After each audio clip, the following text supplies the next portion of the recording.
請聽我讀出馬可福音6章14節開始。耶穌的名聲傳開了，希律王也聽見。有人說，施洗的約翰從死人中復活了，因此才有這些異能在他裏面運行。但別人說他是以利亞，又有人說是先知，正如先知中的一位。希律聽見卻說，是我所斬的約翰，他復活了。原來希律為他兄弟腓力的妻子希羅底的緣故，派人去找了約翰，把他綁了在監獄裏，因為希律已經娶了那婦人。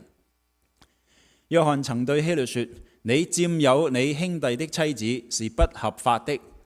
於是希羅底懷恨他，想要殺他，只是不能，因為希律怕約翰知道他是義人，是聖人，所以就保護他。雖然聽了他的講論十分困惑，仍然樂意聽他。有一天，恰巧是希羅底的生日，希律擺設筵席，請了大臣、千夫長和加利利的領袖。他的女兒希羅底進來跳舞，使希律和同席的人都很高興。王就對女孩說，無論你要什麼向我求，我都會給你。又對他多次起誓說，無論你向我求什麼，就是我國家的一半也會給你。他就出去與母親說，我該求什麼呢？他母親說，施洗約翰的頭。他就急忙進去見王，求他說，我願王立刻把施洗約翰的頭放在盤子裏給我。王就很憂愁，然而因他所發的誓，又因同席的人不願食言，就立刻派一個衛兵吩咐拿約翰的頭來。衛兵就去，在監獄裏斬了約翰，把頭放在盤子裏，拿來給那女孩，他就給他母親。約翰的門徒聽到了，就來把他的屍體領去，放在墳墓裏。以下我哋將正道嘅時刻交俾我哋嘅同事Jason 傳道約翰之死嘅下集。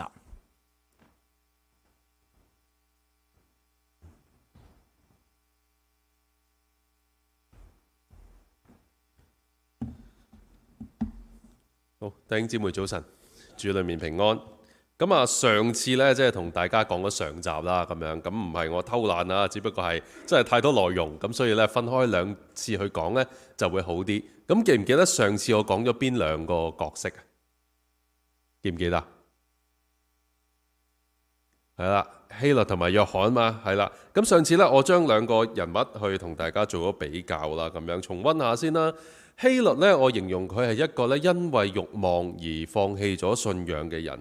佢並唔係完全冇信仰嘅喎，你發現佢都聽施洗約翰講嘢，亦都係呢，即係心裏面雖然困惑，但係都好樂意去聽。佢亦都某程度佢係保護咗施洗約翰嘅，佢捉咗佢入去坐監呢，即係防止咗希羅底呢揾人去殺佢嘅。咁但係啦，個問題就係佢屈從咗於自己嘅慾望啊。所以呢，當佢做錯事嘅時候呢，錯完一件又一件，錯完一件又一件之後呢，就泥足深陷啦。咁而約翰呢，佢就係因為信仰而捨棄生命嘅人。對於即係希羅底同埋希律呢段婚姻呢，即係明顯係錯嘅，係觸犯咗律法嘅。約翰佢好勇敢咁企出嚟去到責備佢哋。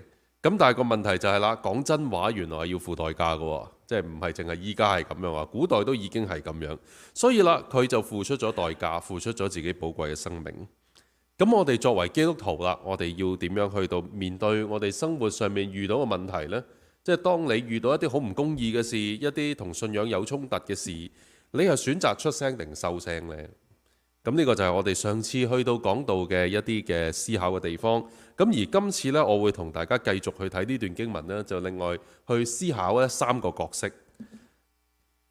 咁啊，聖經嗰個第17到第18節嗰度講到啦。咁啊，希律去娶希羅底，頭先講過啦，係唔合理嘅，係唔合法嘅，係觸犯咗律法嘅。因為猶太人好重視呢個律法。你去到即係希律咁樣去到娶佢嘅兄弟嘅妻子呢，係大逆不道㗎。按翻律法，如果一個女人佢丈夫仲在生未死，又唔係佢丈夫休咗佢，咁其實佢去到再嫁或者離開丈夫呢，已經係犯咗奸淫㗎啦。咁啊，當時嚟講當然就係唔合理啦。咁而希羅底呢，佢本來呢，就即係佢本來個老公腓力係咩人呢？嚇？原來呢，佢本來個老公腓力呢，就係希律嘅兄弟，同父異母嘅兄弟之餘嚇，希羅底本身亦都係佢哋同父異母嘅兄弟嘅女。咁樣即係話咩呢？佢其實係腓力同埋希律嘅侄女，即係佢哋兩個呢係娶咗佢嘅侄女喎。即係你諗下個情況，第一，腓力去娶希羅底本身呢件事已經係亂倫嚟㗎啦。然之後希羅底離開咗腓力，再改嫁，呢個就犯律法。然之後佢改嫁俾嗰個人係咩啊？係啦，一樣係應該係咩啊？舅父啊定係叔啊？唔記得啦。總之呢，即係一樣，佢係身為侄女又嫁俾阿叔，又係亂倫。即係佢係三番四次咁樣喺呢個好混亂嘅關係裏面，即係啊，不停咁樣去到改嫁，不停咁樣去到觸犯律法。咁啊，我哋喺第19節嗰度睇到啦，希羅底呢，佢懷恨在心，要殺約翰咁樣。嗱，既然係咁，我哋見到佢嘅情緒反應，我可以估計下希羅底呢，佢其實喺呢個咁混亂嘅關係裏面，其實佢並唔係隨波逐流嘅。佢並唔係覺得啊，即係被逼啊，我俾人逼要嫁呢個嫁嗰個啊，俾人搶咗去啊。相反，佢好可能係樂在其中，佢好可能係透過呢個咁混亂嘅關係，佢喺度一路追逐緊一啲權力。其實即係佢上一任嘅丈夫嚇，佢都係大希律家裏面嘅一份子嚟嘅，即係佢已經係有翻咁上下嘅地位。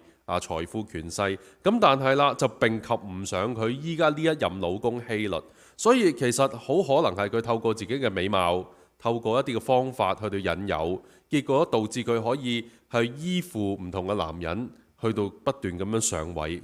但係就係因為佢追求呢個權力，追求呢個財富或者係唔同嘅地位，佢就三番四次做出呢個違背道德嘅事。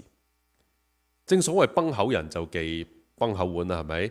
嗱，即係咁肉酸嘅事，咁核突嘅事呢，就好罩忌人哋去講嘅。咁佢罩忌人哋去講啊，約翰呢就偏偏講咗佢最唔想人哋去講嘅嘢，咁啊觸及咗佢嘅痛處，於是啦，希羅底就非常之憤怒，想殺死佢啦。好啦，嗱，咁啊，我哋又記得啦，個場景係咩呢？出事嘅地方就係嗰一日呢，係希律嘅生日，個生日 party， 佢個女希羅底出嚟跳舞。嗱，咁啊呢一句經文咧，可能有少少困擾啊。上次都講過，希羅底個女又叫希羅底，即係同阿媽一樣名咁樣。咁啊喺即係原文裡面嚇講緊呢個女兒呢，就絕對唔係呢嗰啲呢細細個啊，即係3、4年級或者係嗰啲小朋友呢出嚟跳隻舞咁樣，啲家長拍手咁樣。講得係女兒呢，就應該係已經去到可以嫁人嘅年紀嘅少女嚟㗎啦。而佢出嚟跳舞，亦都好可能佢係跳緊一啲呢，即係有啲誘惑性嘅舞蹈，所以就導致當場嘅男士們，即係嗰啲大臣啊、嗰啲即係希律啊嗰啲呢，就好高興啦。高興到一個地方一個點，就係佢開始順口即係去應承一啲嘢啦。希律佢可能係見到即係咁嘅即係自己生日咁好嘅場面，咁開心嘅場面，有個即係咁靚嘅女喺度跳舞，於是呢就順口就應承咗好多嘅嘢。而且呢，按照咧呢個即係時間啊，希羅底嫁俾希律嘅時間呢，應該就唔係咁長嘅啫。所以呢一個女兒呢，實際上呢都並唔係希律嘅女兒，佢好可能係腓力同希羅底生嘅女兒。不過咁樣計嘅話，呢個又係佢侄女。即係咪好亂啊？呢件事係非常之亂啊！咁啊，你睇聖經唔同版本呢，即係和本啊、新譯本啊、環球聖經譯本啊嗰啲呢，都係直接譯做希羅底嘅女兒。咁我諗呢個翻譯都 OK 嘅。其實個重點係咩呢？重點就係你喺翻之後嘅經文去睇呢個女兒佢嘅舉動，佢其實就係佢阿媽，就係希羅底嘅代言人嚟嘅啫，就係代替佢去完成咗一件事。哇！咁啊，即係希律佢就順口啦，佢合排輕輕啦，佢講咗話你要乜都得，我國家一半我都俾你。咁於是點呢？個女就去揾佢阿媽。點解揾佢阿媽？我有個咁正嘅即係空頭支票，我應該填幾錢啊？係咪啊？咁啊，我應該要求啲乜嘢？我又唔會執輸啊，但係又唔會太離譜呢。咁樣。於是即係就走去問阿媽啦，咁樣。咁啊，你睇得出佢仲係好依賴佢阿媽，佢依然咧係屬於佢阿媽嘅附屬品。而呢個希羅底就真係好恐怖啊！嗱，我唔知道佢即係呢件事距離約翰坐監之後有幾耐，咁但係至少就係佢一路都仲記住呢件事，佢一路都耿耿於懷，睇下幾時可以殺死約翰。誒，啱啦，竟然喺咁嘅場景，個女問：哇，希律即係答應佢要乜都得，佢就要個女去攞個人頭。咁恐怖嘅一件事，叫自己個女去攞一個人頭，即係你當個女係咩嚟嘅呢？即係一件工具嚇。即係你會睇得出嘅，希羅底其實一直懷恨在心，同埋佢一路都係喺呢個權力嘅裏面啊！佢好中意去到操控呢個權力。喺呢一個咁關鍵嘅時刻，佢一諗就諗到啊，即係要殺咗施洗約翰，好機會。咁啊嗱，呢個女兒呢，經文裡面講話佢急忙去進見王咯。嗱，可以話咧，佢聽完阿媽嘅吩咐之後呢，諗都唔諗，即刻照做，就去揾希律啦。而且咧，我又發現佢同希律嘅要求，其實同佢阿媽嘅吩咐係有出入嘅。大家考下大家先，你睇下經文邊度有出入啊？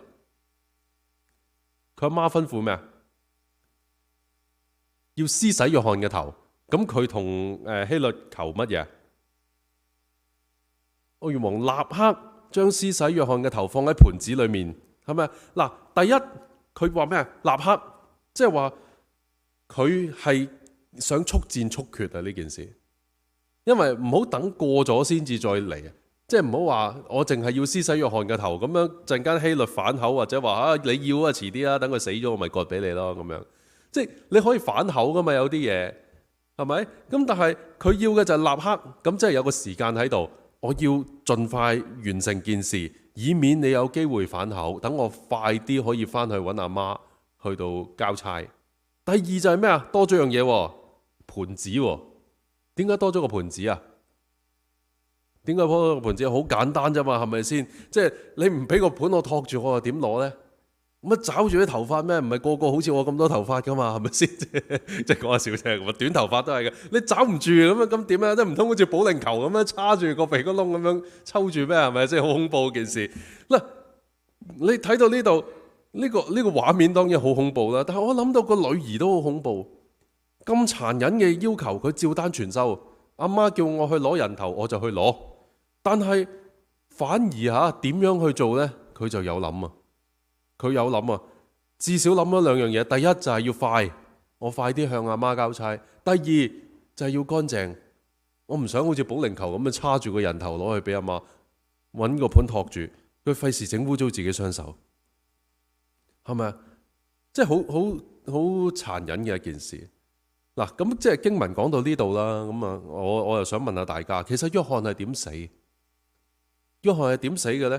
佢係咪講錯嘢死嘅？係咪希律殺死佢？希羅底整死佢？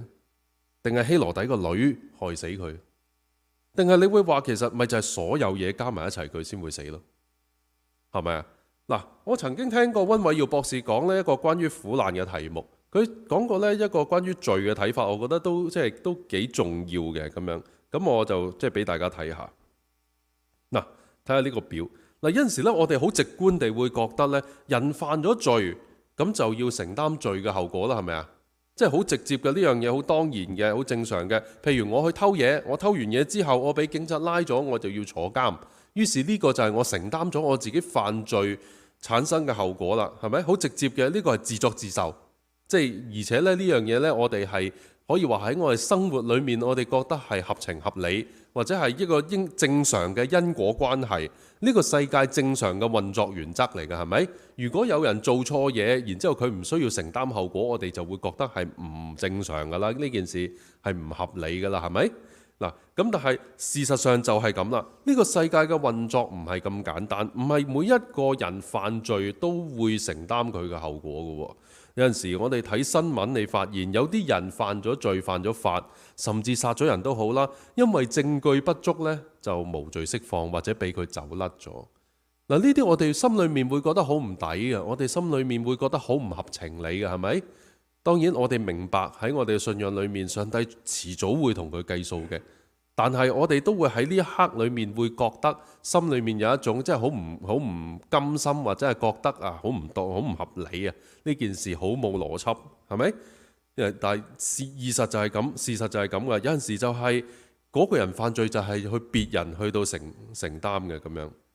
又或者係啦，有啲人犯咗罪，即係就係嗰個別人嘅承擔。譬如有一個人佢揸車超速，結果佢撞死咗一個途人，跟住佢不顧而去，個途人係冇犯罪嘅喎。犯罪嘅、犯法嘅或者做錯事嘅係嗰個超速駕駛嘅，但係佢走咗之後，嗰個結果就係由嗰個被佢撞死嘅人去承擔，而且又唔一定係單一事件嘅，即係頭先講撞車就係即係上個星期五啊，啱啱早兩日就係我結婚週年紀念日，咁我就揸車去 Richmond 諗住同老婆去食飯啦，咁點知呢，喺交通燈停低嘅時候呢，就俾人撞尾。咁我架車就已經 total loss 咗啦，咁但係即係我就冇事啦咁樣。咁但係啦，即係呢件事明顯就係後面嗰個司機佢冇遵守交通規則啦，係咪？即係佢做錯事啦。咁但係佢犯罪嘅後果呢，係邊個承擔啊？就係我承擔啦，我冇咗架車咯，我依家我遵守交通規則，我黃燈嘅時候停低，咁但係我就冇咗架車啦。然之後呢，再深入去睇呢，你又發現呢，有蝴蝶效應喺背後噶咯。我冇咗架車，跟住點呢？今朝一早呢 Tony 呢，佢佢6:53就喺我屋企門口嗰度等我啦。即係我就要好早咁翻到嚟啦，因為我冇車嘛。然之後呢，星期三呢 Tony 呢就要車我 Abbotsford 嗰邊啦。變相呢 Tony 佢承受咗嘅呢，就係撞我嗰個人嘅後果，嗰個人犯罪。然之後呢，就 Tony 去承擔啦。好啦，星期三辦公室少咗個人咯，Joanna 佢就要做多啲嘢咯，係咪啊？Joanna 就承受咗嗰個再間接嘅影響啦。咁啊，我冇咗架車，我屋企人又點呢？我太太呢就翻唔到教會去侍奉啦。咁於是乎呢，佢又要同即係教會嗰邊協調呢，揾人去代替佢嗰個侍奉啦。咁於是呢個影響呢，就又再擴散咗咯。嗱，原來一個人犯罪呢，好似一滴水滴落去一個水面咁樣，佢產生咗一種漣漪啊！嗰種漣漪係一路咧向外擴散，最麻煩係你唔知佢會散到幾遠，影響幾多嘅人。一個人犯罪已經咁大影響，咁你諗下，如果一件事裡面牽涉咗好多個人犯罪，互相之間嗰種影響可能就更加複雜，即係。我撞車嗰個位啊，就喺 Richmond 嗰個 Garden City Road 咁，大家即係下次經過嗰度小心啲啊！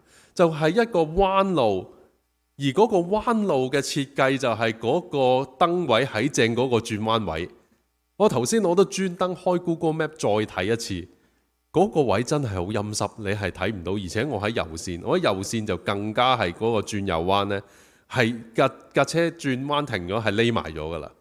如果你冇留意嗰個即係有個牌呢，即係閃閃下黃燈係代表前面嗰個燈就快轉嗰個牌呢，你係唔知道㗎。的而且確佢咁樣全速撞埋嚟，我相信佢係完全睇唔到。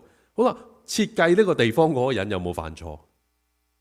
設計呢個嗰個燈位或者呢個轉彎位嗰個人，到底佢有冇即係出現錯誤？又或者係批准呢一個設計嗰個人有冇犯錯？嗱，呢一啲嘢嚇。好複雜，好麻煩。呢一個就係罪網嘅概念。一個人犯罪可能會影響非常之深遠，會產生一種漣漪，一路擴散，一路影響，好似落雨咁樣，無數嘅雨水打落去個水面嗰度，你係分唔到邊一個事情影響緊邊一個事情，冇法子數得清。咁跟住落嚟，我就同大家睇下，即係呢三個角色，佢哋喺呢個罪網裏面係點樣導致施洗約翰嘅死亡。希羅底頭先已經講啦，呢個女人真係好恐怖。佢為咗權力，為咗地位，佢不斷咁樣去到用手段去到上位。佢唔介意犯罪，佢唔介意人哋即係啦點樣睇，但係佢介意人哋點樣講嘅。最慘就係即係佢結果呢，即係就去害死施洗約翰。佢唔想人哋再去講佢呢件事。其實呢個我哋會諗咧，你犯罪呢係咪真係一個人嘅事呢？嗱，佢哋就算佢哋點犯罪都好，咪佢哋嘅家事咯，係咪先？呢個真係佢哋嘅家事嚟㗎，佢哋全部都係一家人嚟㗎。咁但係個問題，人犯罪係咪真係淨係即係唔影響到其他人就算嘅呢？係咪一個人犯罪，你同上帝交代咪得咯？唔影響到其他人咁樣？其實唔係㗎，你會發現呢，人犯罪犯錯呢。你係會一路有嗰個漣漪喺度影響，而且個問題係你錯完一步，可能為咗去掩飾呢個錯，或者係去補救，你就會犯第二個錯、第三個錯。希律就係一個好例子。如果佢唔係當初娶咗希羅底呢一個人嘅時候，佢可能不至於去到殺咗施洗約翰，不至於去到知道耶穌之後，佢依然係處於一種恐慌嘅狀態，覺得耶穌就係施洗約翰嘅復活。你見到其實佢係一步一步咁樣去到墮落，而且希羅底佢唔單止自己犯罪，佢就係因為佢好罩忌施洗約翰嘅存在，一路懷恨在心，佢開始拖埋其他人落水。佢自己冇足夠嘅能力去完成報仇，於是佢就將自己嘅老公、自己嘅女都拉埋落水，一齊喺佢嘅復仇計劃裏面。佢係一個加害者，而受害人唔單止淨係施洗約翰，其實希律同埋佢個女都係俾佢利用，成為咗一個受害人。要殺一個無辜嘅人，其實係咁恐怖，讓好多嘅人一齊去成為一個報仇嘅工具。其實希羅底嘅人生係好可悲。罪嘅影響好深遠，你可能你嘅犯罪就將其他人一齊拖入咗去呢個罪網裏面。然之後希羅底嘅女兒啦，你會發現佢只係希羅底嘅附屬品嚟嘅。佢有啲人可能會諗佢只係一個工具，一個係被害者，俾佢阿媽操縱。咁但係啦，我又會咁樣睇，佢冇理由唔知道殺人係錯。佢點會唔知道殺人係錯啫？佢已經係一個即係起碼佢可以嫁人嘅年紀啊！即係我諗即係已經 teenage 起碼最起碼。佢照阿媽嘅吩咐去到殺人，佢唔知道係邪惡嘅咩？一方面佢真係完全唔諗啊！阿媽叫我做乜就做乜，我就即刻去。但係另一方面佢有諗啊！佢諗就係點樣唔好整污糟自己雙手，點樣盡快可以完成阿媽嘅責任。係咪？佢有諗嘢，佢唔想好似保齡球咁樣抓住施洗約翰個頭啊嘛，咁就要個盤子啦，係咪？佢其實某程度佢係心甘樂意成為佢阿媽嘅工具，佢只係關心自己唔好整污糟對手。我可以話佢完全係不分青紅皂白。但係今時今日啦，我哋有冇遇到同樣嘅情況？有冇一啲人係佢哋喺度要求緊我哋做一啲得罪上帝嘅事？我諗你冇乜機會俾人要求你去殺人㗎，係咪？但係其實生活裏面可能有好多嘅人，佢哋要求緊你去做一啲事，係參與緊喺一啲罪惡裏面，參與緊喺一啲邪惡裏面。你生活裏面可能有好多嘅希羅底，可能係你嘅上司，係你老闆，或者係地位比你高嘅人，或者係你嘅長輩，或者係你身邊你好重視嘅人。佢哋可能係會因為自己罪嘅緣故，要求你去協助，要求你去幫助，參與喺佢嗰個罪裏面。有時可能我哋要被逼做一啲違背良心嘅事，你做你明知唔啱啊，你明知得罪上帝，但係你唔做，你可能就冇咗份工。咁點算啊？咁點算啊？嗱，其實即係我諗嘅，我有諗咩例子可以去到好好咁講呢一個嘅概念，但係即係我自己嘅人生裏面又冇乜太多呢一啲咁樣嘅經驗，咁所以我即係只能夠舉出一個比較極端嘅例子。例如你係一個警察或者你係一個軍人，你所處嘅地區啊，你面對一個示威，你需要去鎮壓佢哋，咁你會點做呢？嗱，某程度你係冇得揀嘅，因為你作為一個軍人或者作為一個警察，你一係就辭職唔做，否則你就要出動噶啦嘛，係咪？你就要去處理，而且維持治安係你嘅責任嚟噶嘛，你唔可以平平安安嘅時候你就即係就出糧咁樣，跟住有事啦，咁啊有示威啦，有問題啦，咁我唔做啦，我唔撈啦咁樣，即係唔可以咁樣噶嘛。你維持治安係一個職責嚟嘅，但係你做嘅時候，實際上你點做呢？呢一個呢，係你自己嘅問題嚟嘅，即係呢個係良心問題嚟嘅。你絕對係可以選擇按良心做事嘅。譬如你真係開始有衝突啦，示威者同你哋打起上嚟啦，喂，你用咩程度嘅武力你係可以控制噶嘛？係咪啊？你揸住啲警棍，你下下都打頭啊，定係打手打腳？你都可以揀噶嘛？係咪？但係有啲即係我見過有啲情況啊，即係下下都打頭咁樣，咁即係跌咗落地你都照打咁係咪一件合理嘅事呢？咁樣有好多嘢就係你點去選擇，好似希羅底嘅女兒一樣，其實佢真係有選擇㗎。喂，佢可以選擇慢啲去㗎嘛，佢可以選擇慢慢去㗎嘛，係咪啊？佢可以選擇遲啲講㗎嘛，但偏偏佢就係選擇咗立刻，仲要唔好整污糟佢隻手，唔該攞個盤嚟托住。嗱，呢個就係我哋面對嘅困境。當我哋面對一啲事情，你好似可能你迫於無奈，一定要去到選擇參與或者唔參與，甚至你冇得選擇唔參與嘅時候，你依然可以選擇點樣去到做一啲對得住良心嘅事。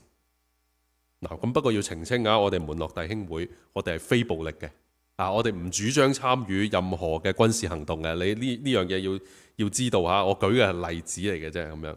但我認為我哋面對信仰同埋現實嘅衝突嘅時候，你要負心自問咯，你有冇得揀？你有得揀，你有得揀。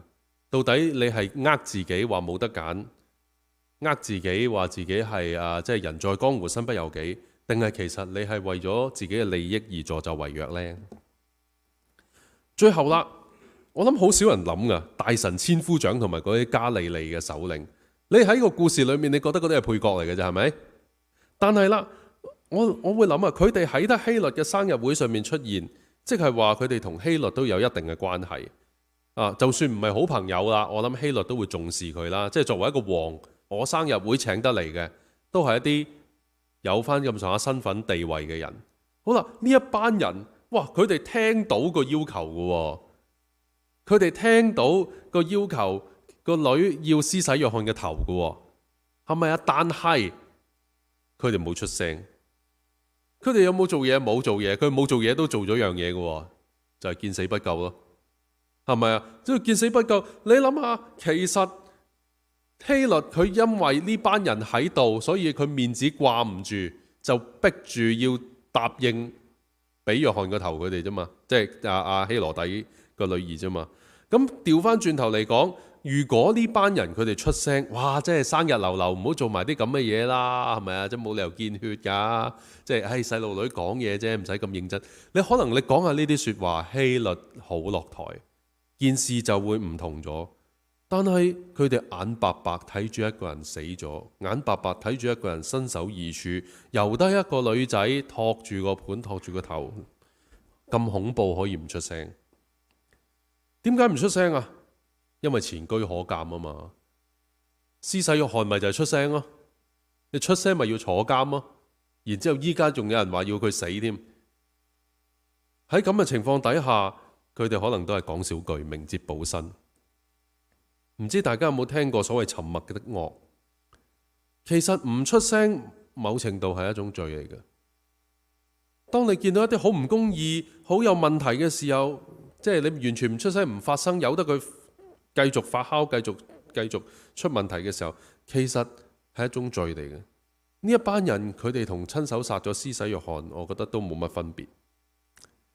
寫呢篇講章嘅時候，其實即係我都好感慨嘅。喺呢個世界呢，比起當時嘅世界更加恐怖。依家呢，喺網絡上面呢，你可以完全唔露面，你可以完全隱藏自己嘅身份，但係你可以透過言論去逼死一個人，係好恐怖嘅一件事。有好多人又或者係佢哋睇到網絡上面好多嘅嘢，即係唔出聲咯，睇啫嘛，係咪齋睇啫嘛？食下花生啊！如果你出聲，可能下一個又輪到自己。著名嘅小説《哈利波特》嘅作者 J.K. 羅琳，佢喺幾年之前呢，就係即係陷喺呢個性別議題嘅爭議裏面。佢有陣時咧會喺網絡上面咧發表一啲佢嘅言論，即係由於佢係一個咁出名嘅人啦，所以就好多人去關注。之前佢講嘅嘢，即係我有陣時都會去即係上網八卦睇下啦。其實佢講嘅嘢唔係咩即係大逆不道嘅嘢，甚至我覺得好有道理。佢就係話佢相信人天生嘅性別係唔可以改嘅咯。係咪？即係佢認為作為一個女，即係佢自己作為一個女性，佢好重視婦女嘅權益。佢認為啊，有啲跨性別嘅人士，甚至嗰啲咧運動員啊，跨性別嘅運動員，佢哋根本就係喺度用緊男性嘅體格去碾壓啲女性嘅運動員。呢樣嘢係侵害緊婦女嘅權益嘅。